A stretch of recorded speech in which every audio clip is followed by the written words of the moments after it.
Hello my dear, कैसे हैं आप लोग। आशा करते हैं आप लोग बहुत अच्छे होंगे। स्वागत है आपका लर्न एंड स्टडी चैनल पे, जहाँ पे हम लोग करते हैं ढेर सारी लर्निंग और ढेर सारी स्टडी। तो आइए, हम लोग बात कर रहे थे पदार्थ के बारे में। पदार्थ के भौतिक गुण धर्म के आधार पे हमने उसकी अवस्थाओं को देखा था। इस वीडियो में हम लोग देखेंगे पदार्थ के रासायनिक गुण धर्म के आधार पे उसके वर्गीकरण को। तो आइए देखते हैं कि पदार्थ का रासायनिक वर्गीकरण हम लोग किस प्रकार करते हैं। पदार्थ, इसको हम लोग चाहें तो रासायनिक वर्गीकरण के आधार पे दो प्रकार में बांट सकते हैं, रासायनिक गुणधर्म के आधार पे। ठीक है, इस एक हो जाएगा शुद्ध पदार्थ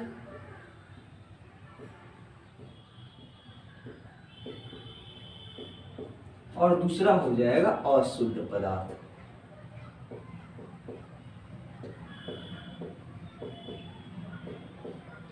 अब देखिए, अब शुद्ध पदार्थ को हम लोग दो भागों में बांट सकते हैं। कौन कौन से, तो भी देख लेते हैं। शुद्ध पदार्थ को हम लोग दो भाग में बांट सकते हैं। एक को बांट सकते हैं तत्व और दूसरा को कहते हैं यौगिक। पहला तत्व और दूसरा यौगिक, ये शुद्ध पदार्थ के अंतर्गत आते हैं। अशुद्ध पदार्थ को हम मिश्रण भी कहते हैं। क्या कहते हैं? मिश्रण। देखिए, ये अशुद्ध पदार्थ मिश्रण कहलाता है। अब इस मिश्रण को हम लोग दो प्रकार में बांट सकते हैं। फिर से कौन कौन से, तो एक हो जाएगा समांगी मिश्रण, समांगी मिश्रण, और दूसरा हो जाएगा विसमांगी मिश्रण।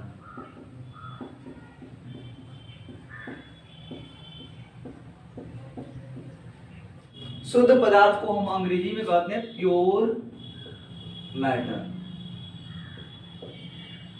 अशुद्ध पदार्थ को इम्प्योर मैटर, इम्प्योर मैटर। मिश्रण को या इस मिश्रण को हम लोग कहते हैं मिक्सचर। समांगी मिश्रण को होमोजीनस मिक्सचर कहते हैं, होमोजीनस मिक्सचर। और विसमांगी को हेट्रोजीनस मिक्सचर कहा जाता है, हेट्रोजीनस मिक्सचर।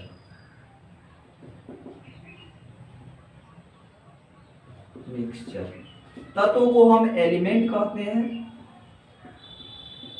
और यौगिक को हम कंपाउंड कहते हैं।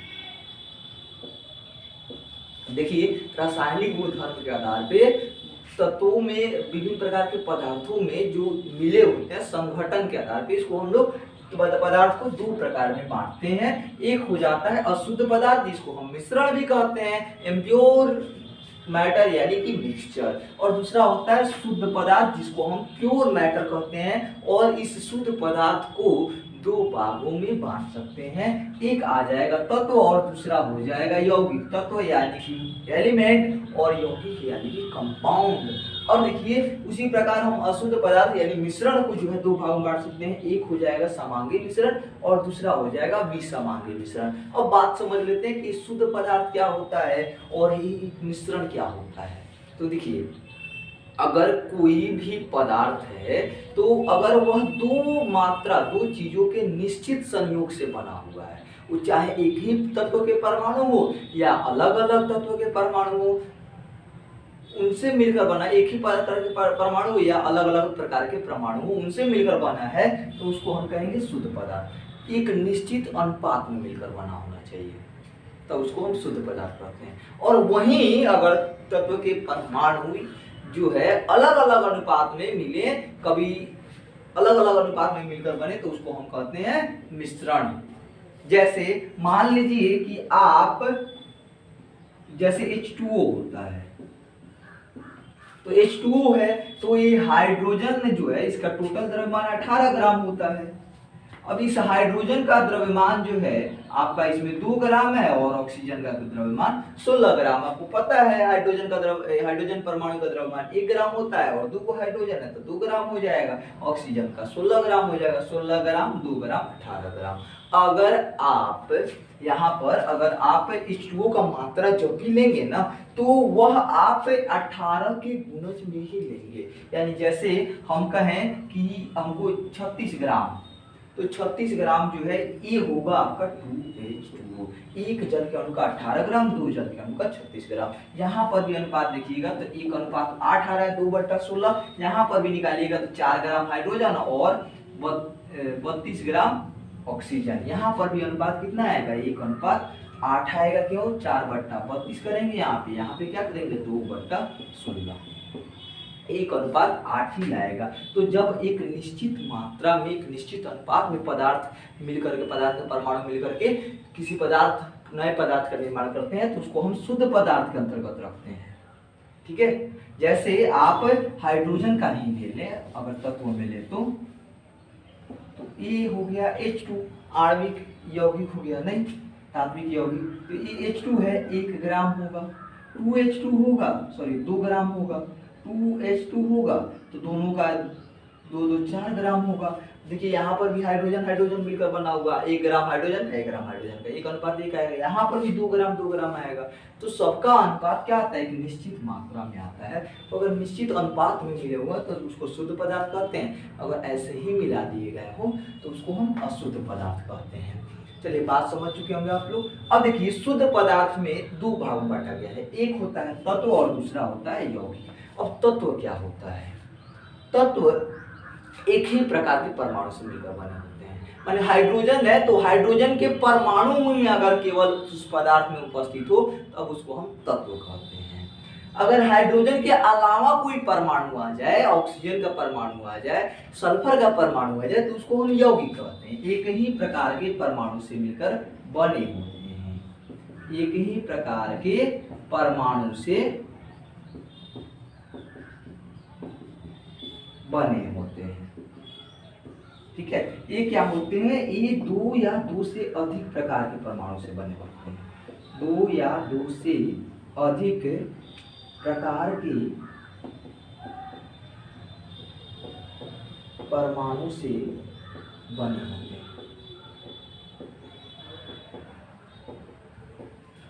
तो तत्व एक प्रकार के परमाणु से मिलकर बने होते हैं। हाइड्रोजन है तो केवल हाइड्रोजन, और यौगिक होते हैं वो 2 या 2 से अधिक प्रकार के परमाणुओं से मिलकर बने होते हैं। जैसे H2S, एग्जाम्पल के लिए ले सकते हैं H2S, H2O, HF, और भी बहुत सारे हैं, K2SO4, H2SO4। यहाँ पर आप ध्यान देंगे तो यहाँ पे पाएंगे हाइड्रोजन का 2 परमाणु है, सल्फर का 1 परमाणु है। यहाँ पर ध्यान दीजिएगा तो हाइड्रोजन का 2 परमाणु है, ऑक्सीजन का 1 परमाणु है। यहाँ पर देखिएगा तो हाइड्रोजन का 1 परमाणु, फ्लोरीन का भी 1 परमाणु। यहाँ पर देखिएगा पोटेशियम का 2 परमाणु, सल्फर का 1 परमाणु, ऑक्सीजन का 4 परमाणु, अलग अलग परमाणु हैं। यहाँ पर देखिएगा तो हाइड्रोजन का 2 परमाणु, ऑक्सीजन सल्फर का 1 परमाणु और ऑक्सीजन का 4 परमाणु है। तो अलग अलग परमाणु से मिलकर बने होते हैं। इसमें आ जाएगा एग्जांपल में आपका, जैसे फेरस हो गया, हाइड्रोजन हो गया, ऑक्सीजन हो गया, नाइट्रोजन हो गया, और भी बहुत सारे एलिमेंट आ जाएंगे इसमें।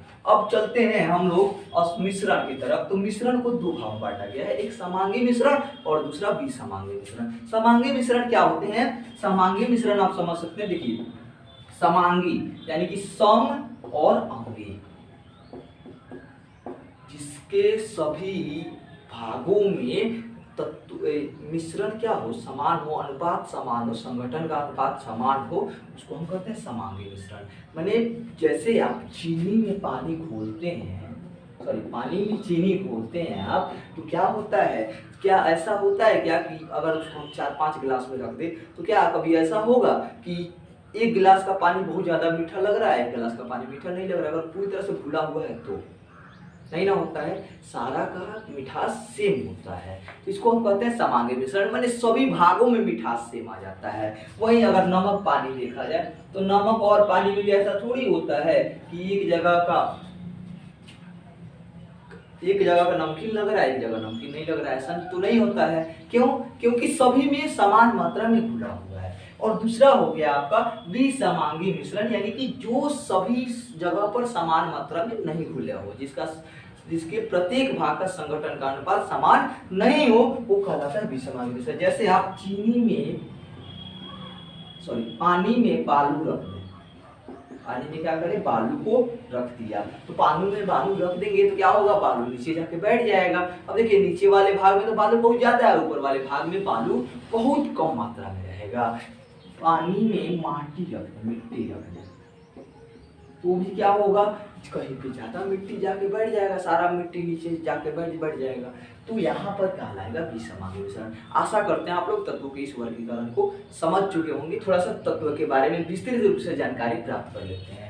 तत्व क्या होता है? तो तत्व अभी हम आपको बता चुके हैं कि तत्व जो है वह पदार्थ होता है जो एक ही प्रकार के परमाणु से मिलकर बना होता है। अच्छा, एक बात पर आपने गौर किया क्या कि शुद्ध पदार्थ जो होते हैं उनका गलनांक और क्वथनांक दोनों ही निश्चित होता है, माने वो गलेंगे भी एक निश्चित ताप पर और उबलेंगे भी एक निश्चित ताप पर। ऐसे पदार्थों को शुद्ध पदार्थ कहा जाता है। क्यों एक ताप पर गलते हैं या उबलते हैं? क्योंकि उनके संघटन का अनुपात एक निश्चित मात्रा में होता है, इसलिए ऐसा होता है। तो चलिए तत्व के बारे में देखते हैं। तत्व क्या होते हैं? एक ही प्रकार के परमाणु से मिलकर बने होते हैं। क्या होते हैं? एक ही प्रकार के परमाणुओं से मिलकर बने होते हैं।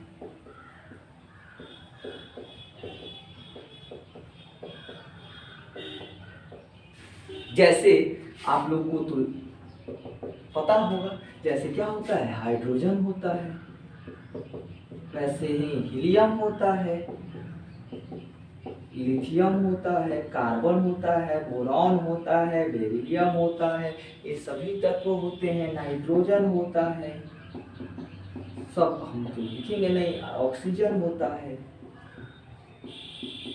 ये सब होते हैं तत्व।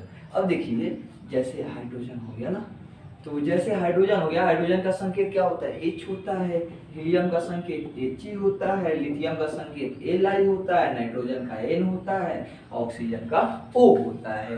ये सभी जो तत्व हैं हाइड्रोजन तत्व है। अब इसको हम लोग दो तरह से देख सकते हैं। एक देखेंगे कि जिसमें इस तत्व, देखिए इस तत्व जो होता है परमाणुओं से मिलकर बना होता है। आप पढ़ चुके हैं कि सबसे छोटी अगर कोई चीज है तो वह परमाणु होता है। तो तत्व परमाणु से मिलकर बना है। अगर एक परमाणु है, हाइड्रोजन का केवल एक ही परमाणु है, तो उसको हम लोग कहते हैं परमाणु। अगर एक ही कण है, सबसे छोटा कण, तो उसको हम कहेंगे परमाणु। और यही हाइड्रोजन, दो हाइड्रोजन मिलकर के, दो हाइड्रोजन का परमाणु मिल जाए आपस में, तो इस दोनों पदार्थ को कहते हैं हम अणु। ठीक है, बात आप समझ चुके होंगे। अगर अकेला है तो परमाणु कहलाएगा, अगर दो है या दो से अधिक साथ में है तो अणु कहलाएगा। परमाणु को हम अंग्रेजी में एटम कहते हैं और अणु को हम मॉलिक्यूल कहते हैं। अगर अकेला है तो परमाणु और दो या दो से अधिक साथ में है तो अणु कहलाएंगे। जैसे H2 हो गया ना, N2 उसी प्रकार हो जाएगा। N2 कैसे होगा? तो यहाँ पे एक N, यहाँ पर एक N, ये दोनों जो है आपस में मिल जाएंगे और मिल करके बनाएंगे एक N2 परमाणु। वैसे ही आपका H2 हो जाएगा, वैसे ही आपका O3 हो जाएगा, O8 हो जाएगा। ऐसे ही बहुत सारे परमाणु मिलकर के अणु का निर्माण करते हैं। आशा कर चलिए अब बात कर लेते हैं हम यौगिकों की। यौगिक क्या होते हैं? तो यौगिक, जिसको हम अंग्रेजी में कंपाउंड कहते हैं।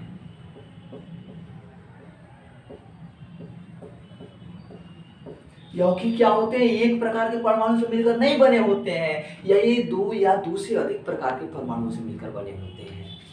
तो क्या लिखेंगे इसमें? दो या दो से अधिक परमाणुओं के, दो या दो से अधिक तत्वों के परमाणुओं से एक निश्चित अनुपात में,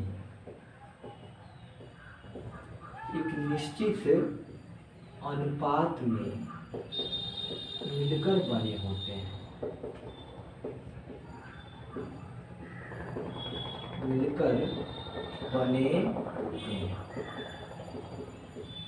और क्या होता है? तो एक जो बनेंगे ना, जैसे आपको हमने एग्जांपल दिया था H2O, यहाँ पर क्या है? तो यहाँ पर हाइड्रोजन के दो परमाणु हैं। हाइड्रोजन के कितने परमाणु हैं? दो परमाणु हैं। और क्या है? यहाँ पर ऑक्सीजन के एक परमाणु है।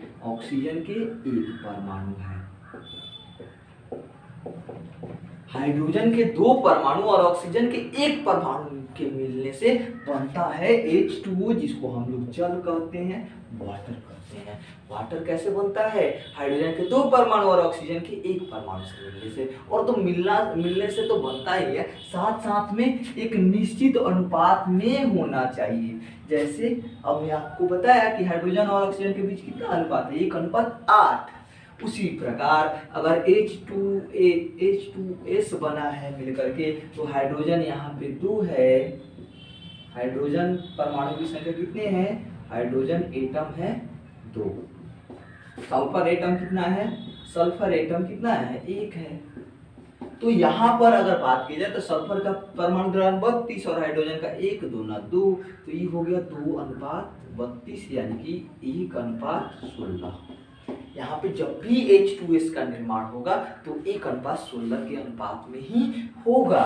तो आप समझ चुके हैं। और देखिए अब क्या होगा कि ये तो 1 अनुपात में मिलकर बने हैं ना जी, निश्चित अनुपात में। इसके अवयवों को, यानी कि हाइड्रोजन को और सल्फर को, हाइड्रोजन को और ऑक्सीजन को किसी भी भौतिक विधि द्वारा अलग नहीं किया जा सकता है, माने भौतिक प्रक्रम द्वारा हम अलग नहीं कर सकते इसको। तो इसके अवयवों को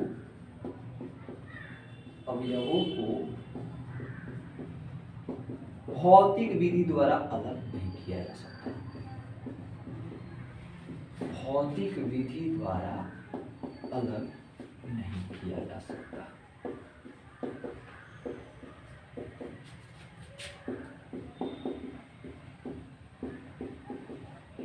अब आप सोचेंगे कि क्या यह अलग होगा ही नहीं, या अलग होता भी है? तो जी हाँ, अलग होगा।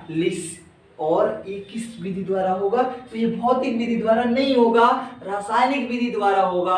और इसी के लिए तो हम लोग केमिस्ट्री पढ़ते हैं। यही तो अलग करने की प्रक्रिया के लिए हम लोग रसायन विज्ञान का प्रयोग करते हैं। रासायनिक प्रक्रम पढ़ेंगे, रासायनिक अभिक्रिया को पढ़ते हैं हम लोग केमिस्ट्री में।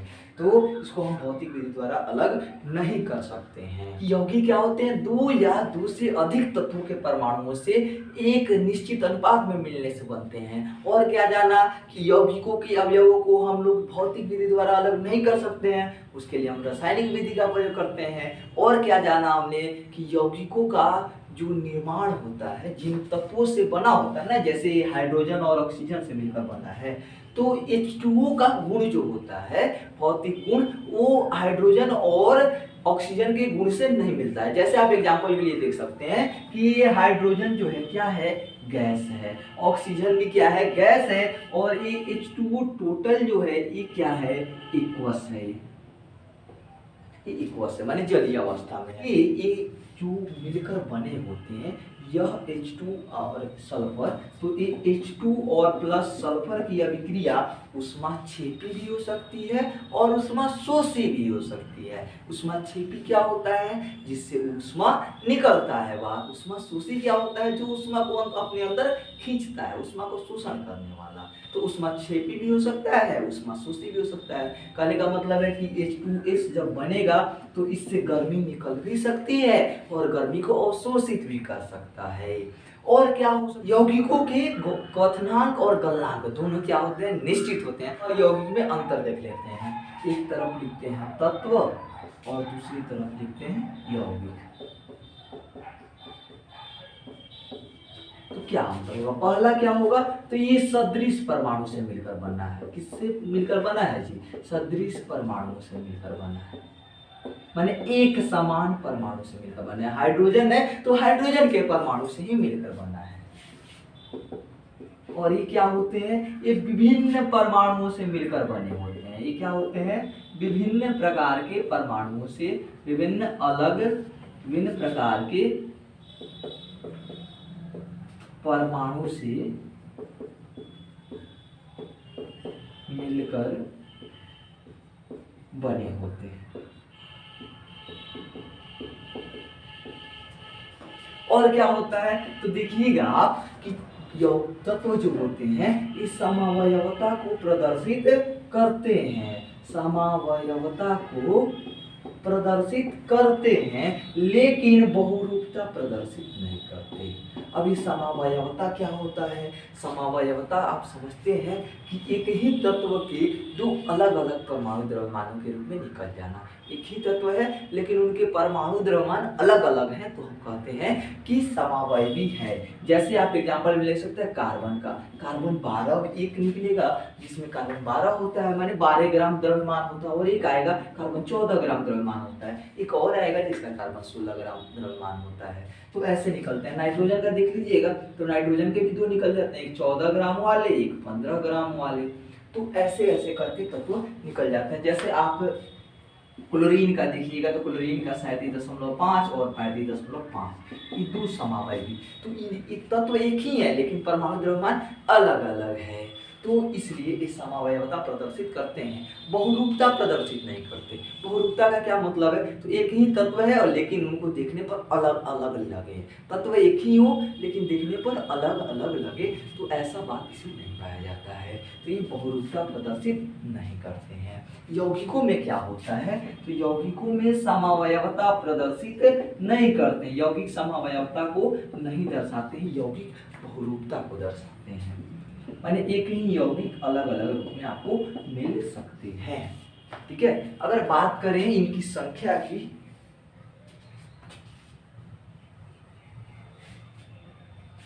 अगर बात करें तत्वों की संख्या की, तो तत्वों की संख्या अभी तक 118 तत्वों की खोज हो चुकी है, जिसमें 92 तत्व क्या है? प्राकृतिक तत्व हैं। और अगर बात करें यौगिकों की संख्या की, तो आप तो जानते ही हैं कि यौगिकों की संख्या असंख्य है, बहुत सारे यौगिक खोजे जा चुके हैं, अब कितनों को हम लोग काउंट करेंगे? तो यौगिकों की संख्या असंख्य है। ये रहा तत्व और यौगिक में अंतर। अब आते हैं हम लोग मिश्रण की तरफ। मिश्रण,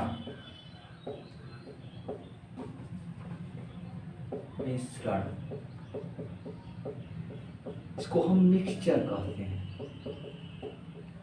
मिश्रण क्या होता है जी? तो आपको अभी हमने बताया है कि दो या दो से अधिक तत्वों के किसी भी अनुपात में मिलने से बनता है मिक्सचर। दो या दो, ये कैसे बनता है? दो या दो से अधिक पदार्थों की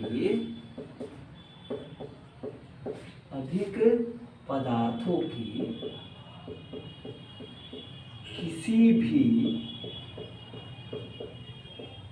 अनुपात में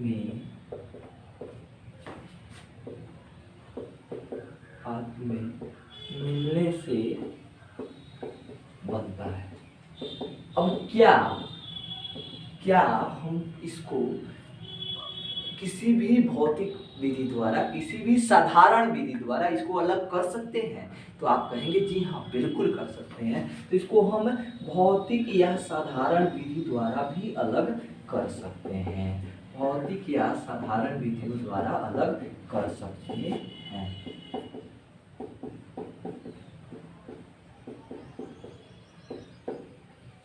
अलग कर सकते हैं,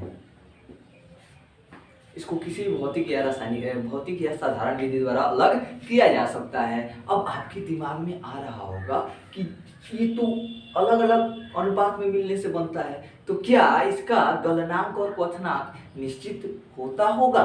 तो आप कहेंगे नहीं होता होगा। क्यों? क्योंकि अलग अलग अनुपात में मिलने से बना हुआ है, तो गलनांक एवं क्वथनांक निश्चित नहीं होते हैं, इसके क्वथनांक अनिश्चित होता है। एग्जाम्पल में देख सकते हैं आप हवा को।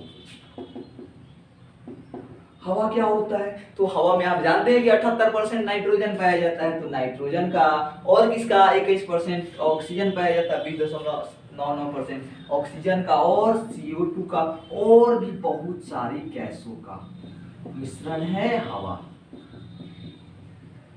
बहुत सारी गैसों का मिश्रण है। उसी प्रकार आप दूध ले सकते हैं। दूध क्या है? तो ये भी बहुत सारे विटामिन और प्रोटीनों का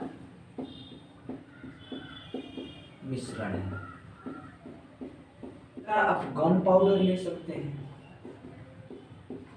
क्या होता है? तो ये नाइटर, सल्फर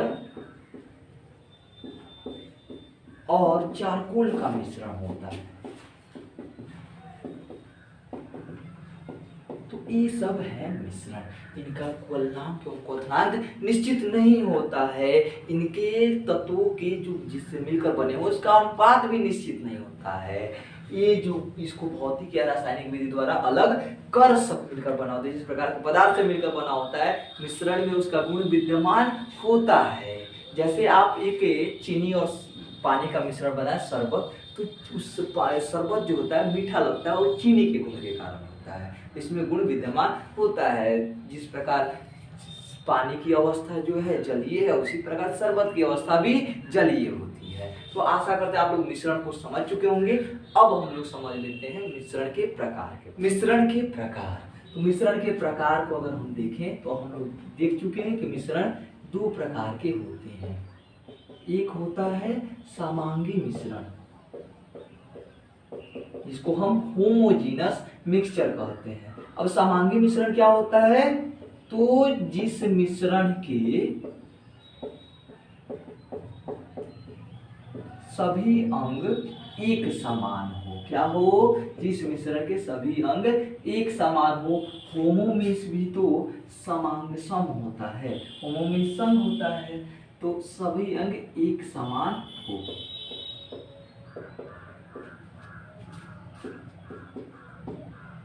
क्या कहलाता है, समांगी मिश्रण कहलाता है। एग्जाम्पल में आप ले सकते हैं कि मान लीजिए हमने चीनी पानी घोल दिया, नमक पानी घोल दिया, ये सभी क्या है, समांगी मिश्रण है। ये सभी क्या है, समांगी मिश्रण है। अब देखिए दूसरा होता है हमारा विसमांगी मिश्रण। विसमांगी मिश्रण क्या होता है, तो जिसके सभी अंग एक समान नहीं हो, जिस मिश्रण के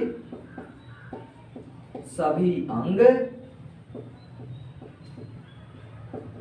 एक समान न हो, सभी अंग एक समान न हो। जैसे में आप क्या ले सकते हैं, जैसे में आप लोहा और गंधक का मिश्रण ले सकते हैं, लोहा और गंधक का मिश्रण ले सकते हैं। अभी हमने दिया था मिट्टी और पानी का मिश्रण ले सकते हैं। ये सब क्या होते हैं, विसमांगी मिश्रण होते हैं, यानी कि इसके सभी अंग एक समान नहीं होते हैं। आप लोग आशा करते हैं आप लोग बात समझ चुके होंगे। अब बात कर लेते हैं हम लोग यौगिक और मिश्रण में अंतर की, क्या अंतर होता है। अब हम लोग देख लेते हैं यौगिक और मिश्रण में अंतर। तो एक तरफ लिखेंगे यौगिक और दूसरी तरफ लिखेंगे हम मिश्रण, खूबसूरत सा मिश्रण। यौगिक क्या होते हैं, मिश्रण क्या होते हैं। आपको पता है कि यौगिक एक ही प्रकार के परमाणुओं से या अलग अलग प्रकार के परमाणु से एक निश्चित अनुपात में मिलने से बनता है। क्या होता है, एक निश्चित अनुपात से, एक निश्चित अनुपात में मिलकर बनता है, अनुपात में पदार्थों से मिलकर बनता है।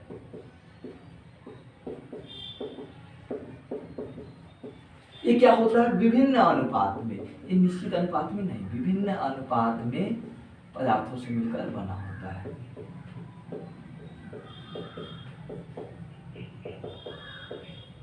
विभिन्न अनुपात में पदार्थों से मिलकर बनता है।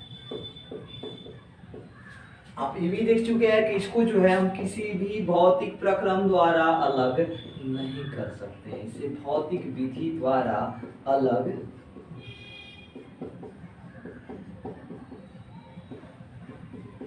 नहीं किया जा सकता।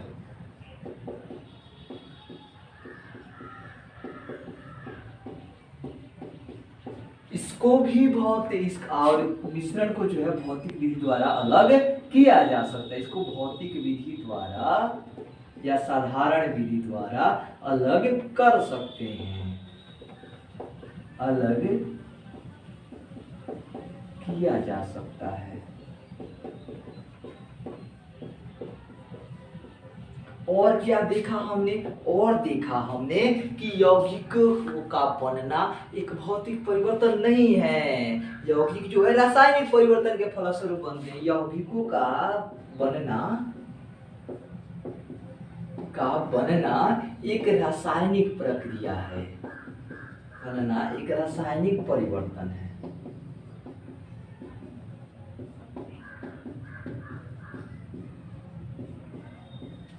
और तब मिश्रण का बनना क्या है, एक भौतिक प्रक्रिया है। मिश्रण का बनना एक भौतिक प्रक्रिया है, भौतिक परिवर्तन है। अच्छा, एक बात और आपने नोट किया होगा कि मिश्रण जब बनता है तो उसमें किसी प्रकार की ऊष्मा मुक्त नहीं होती है, लेकिन यौगिक में ऊष्मा मुक्त होगी या ऊष्मा लगेगी, यानी ऊष्मा क्षेपी या ऊष्मा शोषी होगा। तो यौगिकों में ऊष्मा यौगिक निर्माण के समय यौगिकों के निर्माण में ऊष्मा या तो मुक्त होगी नहीं तो अवशोषित होगी। ऊष्मा मुक्त या अवशोषित होती है,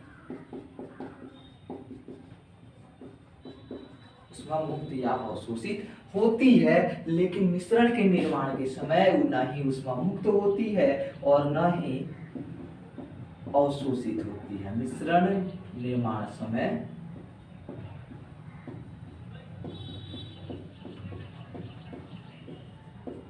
न तो ऊष्मा मुक्त होती है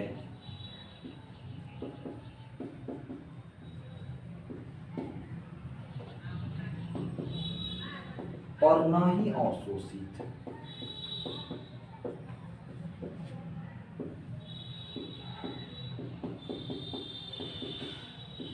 और हमने क्या देखा, कि यौगिकों का गलनांक और क्वथनांक दोनों निश्चित होता है, लेकिन मिश्रण का नहीं होता है। इसके गलनांक और क्वथनांक क्या होते हैं, निश्चित होते हैं। गलनांक एवं क्वथनांक निश्चित होते हैं, इसके गलनांक और क्वथनांक निश्चित नहीं होते हैं।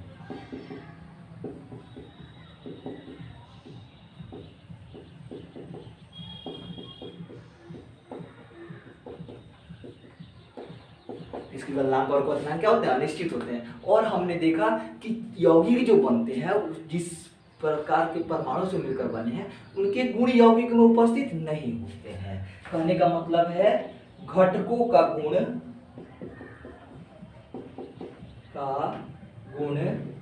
यौगिक में क्या रहता है, अनुपस्थित रहता है, यौगिक में अनुपस्थित रहता है, और इसमें घटकों का गुण उपस्थित रहता है।